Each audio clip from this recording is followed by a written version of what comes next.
Ja meieni on see metsakümbluse mõiste jõudnud raamatu Shinrin-yoku, Jaapani tervistav ja lõõgastav metsakümblus kaudu, mille autoriks on teadlane, professor Yoshifumi Miyazaki, kes on siis teaduslikult selgitanud looduse tervendavat ja tasakaalustavat mõju inimese organismile.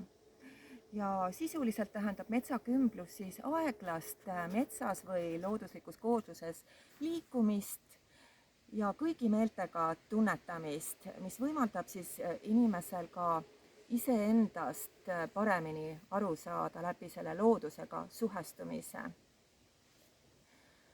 Ja minu kolmas ajaingeli Hüpaatia roll tuleneb minu avatarist, ajaloolisest isikust Hüpaatiast, kes oli teadusega väga tihedalt seotud ja ka raamatukoguga.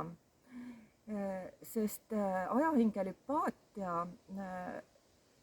Hüpaatiana mina siis tutvustan teaduspõhiseid ajaingel Hüpaatiana mina siis sellises rollimängus tutvustan kas raamatutarkusi või elutarkusi ja nii, ma pean mõtlema seda natuke. Pane kinni, palun.